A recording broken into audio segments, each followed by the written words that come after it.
You've probably heard that compound interest is the most powerful force in personal finance. Maybe a teacher said it, maybe you read it somewhere, maybe you typed a number into a calculator, saw a figure with a lot of zeros, and felt briefly inspired. Then you opened a savings account and earned $11 in a year, and the inspiration evaporated. Here's what almost no one tells you. The reason compounding feels underwhelming at first is not because it's weak, it's because you're measuring it wrong, and at the wrong moment. Compounding doesn't just scale your money, it scales your decisions, your behavior, your access, and eventually the entire structure of how your capital operates in the world. This video is about all of it, the stages most people never see, the shifts nobody warns you about, and why understanding this mechanism early changes more than your bank balance.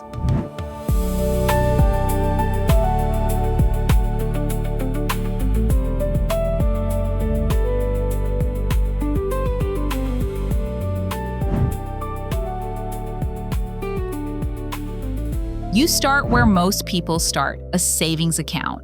You move some money in, you set it to earn interest, you wait. A few months later, you check the balance. The number has grown, but barely. Maybe it's $11, maybe it's $19. You stare at it for a second, not sure whether to feel proud or embarrassed. This is the first place where people misread compounding. They evaluate the outcome, the small dollar amount, instead of understanding what was just activated. Compounding is not a transaction, it's a function.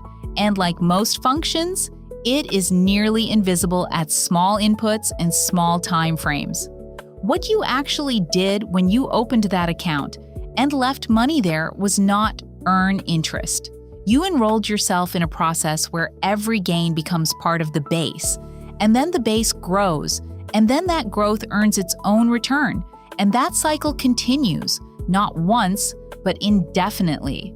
$11 feels like nothing, but that $11 will earn interest next year and the year after that. You didn't just earn money, you added to the denominator, the mechanism is on. You just haven't given it enough to work with or enough time to become visible. That changes when you make one behavioral decision. You stop treating saving as something you do with whatever's left. The single biggest early upgrade isn't a higher interest rate or a better account. It's a calendar event, an automatic transfer, a fixed amount, moving on a fixed date every single month, removes saving from the realm of willpower. You stop deciding whether to save this month. The decision was already made. This matters more than it sounds, because the enemy of compounding at this stage isn't market volatility or tax inefficiency. It's inconsistency. It's the month you skip because things felt tight, the month you forgot, the month you decided you'd catch up later. When money moves automatically, before you see it, before you budget around it, before your brain starts negotiating, consistency stops being a character trait and becomes a system, and systems compound differently than intentions. This is the first behavioral shift compounding requires. Not discipline in the emotional sense, the gritted teeth, white-knuckle version. Structural discipline, you engineer the right behavior so you don't have to perform it manually every single month. Your savings balance grows slowly. The interest still feels small, but the habit of consistent accumulation is now baked into your financial life, and that habit will carry you through every stage ahead. At some point, you move beyond saving and into investing. You open a brokerage account, you buy into a broad index fund, a vehicle designed to track a wide basket of the market rather than betting on any single company. You turn on automatic dividend reinvestment, so any income the fund generates immediately buys more shares. For a few months, this feels straightforward.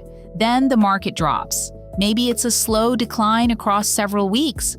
Maybe it's a sharp single-day fall. Either way, your account balance, which you've been watching grow, suddenly shows a number that is lower than what you put in.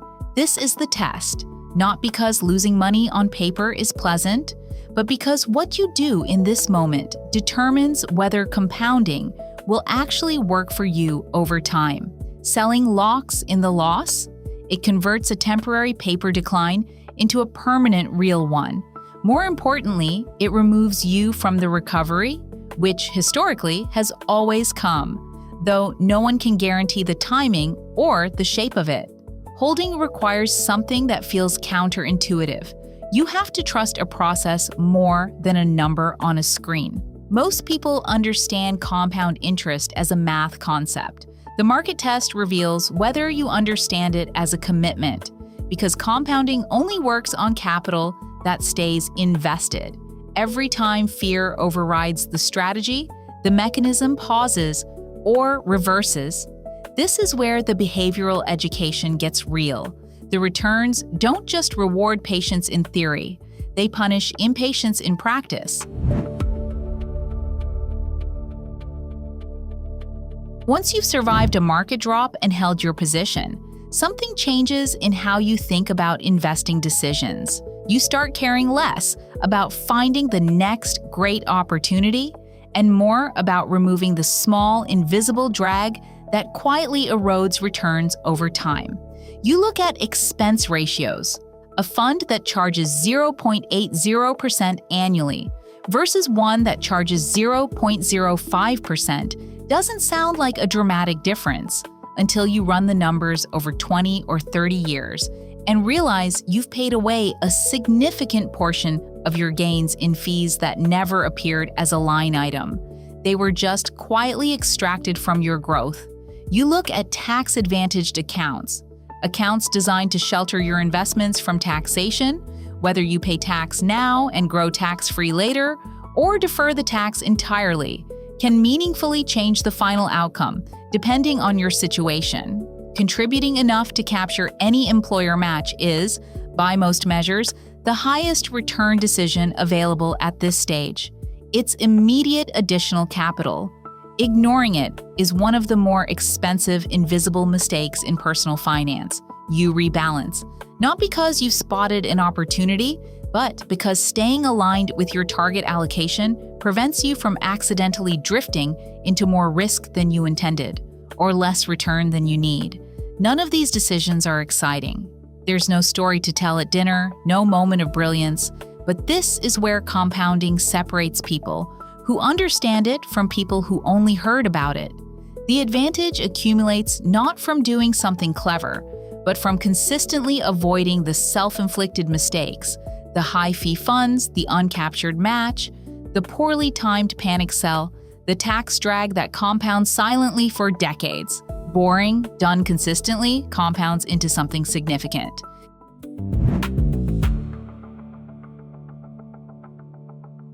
There is a stage in compounding that no one really prepares you for. The point at which the growth you're seeing stops feeling proportional to the effort you're putting in. Early on, every dollar of growth requires your contribution. You save, you invest, the balance grows. The relationship is relatively linear. Then something shifts. Your existing portfolio starts generating returns that feel larger than what you're adding. A single year of market growth on a substantial balance can exceed months of your own contributions. Dividends reinvesting create a visible uptick you didn't personally initiate. Time starts doing a larger share of the work than you are. This is not a sign to stop contributing, but it is a signal that the compounding function is now operating at a meaningful scale. The base is large enough that the percentage gains translate into real dollar figures that actually move the needle. It can feel disorienting. You've been trained by years of effort-based income. You work more, you earn more. Compounding gradually inverts that relationship. You work the same, but the portfolio begins to outpace you. This is the point where the long-term vision starts to feel concrete instead of theoretical. And it's also the point where maintaining the discipline of earlier stages becomes most important, because this is precisely when people start making more aggressive, complexity-chasing decisions that undermine the quiet process that brought them here. At a certain level of net worth, the available financial instruments change. This isn't marketing language. It's a regulatory reality. In many countries, investment products in private markets, private equity, private credit, venture capital, real assets, are legally accessible only to investors who meet defined net worth or income thresholds. In the US, this is often referred to as accredited investor status, though the rules should be verified independently and change over time.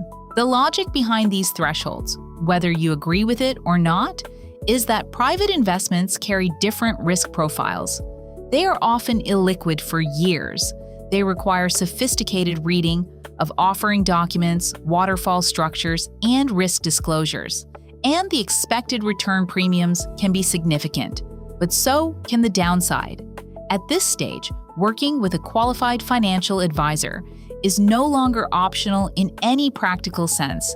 The decisions are complex, the tax implications require professional guidance, the due diligence on private offerings is substantial. What changes at this threshold is not just access to different instruments. It's access to a different conversation about capital, one that involves time horizons of a decade or longer, liquidity trade-offs, and diversification across asset classes that don't move in sync with the public markets. This stage does not make compounding easier. It makes it more complex, more structural, and in some ways more demanding, because the stakes are higher and the margin for poorly informed decisions is smaller.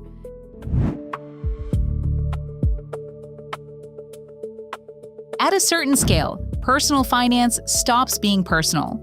The decisions shift from how do I grow this to how do I structure this so it operates efficiently, transfers appropriately, and remains protected. This is where trusts, holding entities, estate documents, and long-term planning structures become the primary subject, not because the numbers are exciting, but because without intentional architecture, large capital can erode through tax inefficiency, poor transfer planning, or the absence of clearly defined governance. Families at this level often work with estate attorneys, tax strategists, and in some cases, multifamily or single-family office structures. Teams of professionals whose function is to manage complexity across generations, not just investment cycles. This stage of compounding is about building a system that continues operating according to a defined logic. Even as the individuals involved change over time, it is worth being clear, this level of structure is not a destination most people will reach, but understanding that it exists and that the progression of compounding leads here is part of understanding the full arc of the mechanism. The compounding that started as a monthly transfer now operates inside a designed structure, one with legal, tax, and generational dimensions that a savings account holder would barely recognize as the same concept.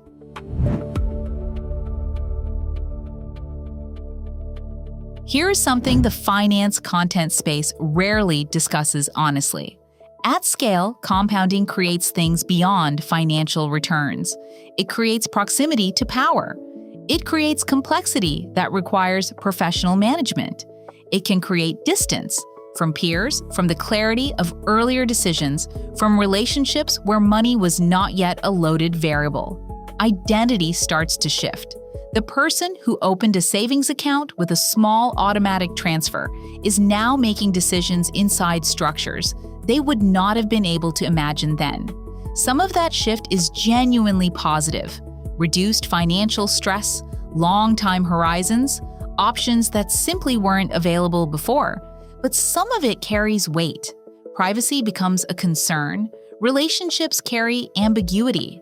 The sense of purpose that comes from building something becomes harder to locate inside a structure that is largely self-sustaining. This isn't a reason to stop building or investing. It's a reason to stay honest about what you're building toward and why. Compounding at every stage is a tool. It reflects the choices of the person using it. At small scale, it reflects spending and saving habits. At large scale, it reflects values, priorities, and the decisions about what the capital is ultimately for. That question, what is this for, doesn't get easier with more zeros. In some ways, it gets harder.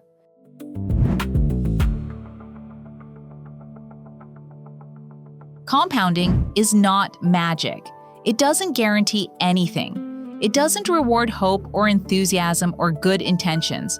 What it rewards is time, consistency, the structural removal of bad decisions and conditions, economic conditions, market conditions, personal conditions that are partly within your control and partly not. Understanding this doesn't make it less powerful. It makes it more useful. Because the people who benefit most from compounding are not always the ones who found the best investment. They are often the ones who started early enough to let time do its work, who automated their contributions before their emotions could interrupt, who held during the drops, who reduced the friction, the fees, the taxes, the unnecessary complexity that quietly consumes returns over decades. They are the ones who understood that compounding is not a single decision.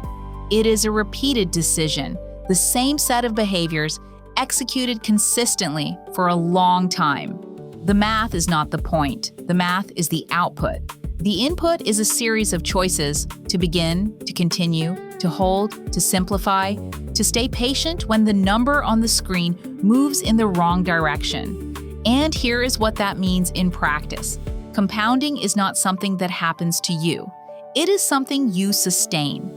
Every stage of it, from the first automated transfer to the most complex estate structure, is built on the same foundation.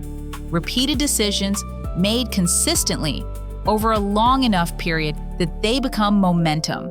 The question worth sitting with isn't how large the number eventually gets. The question is, what is the momentum building toward? That answer belongs to you.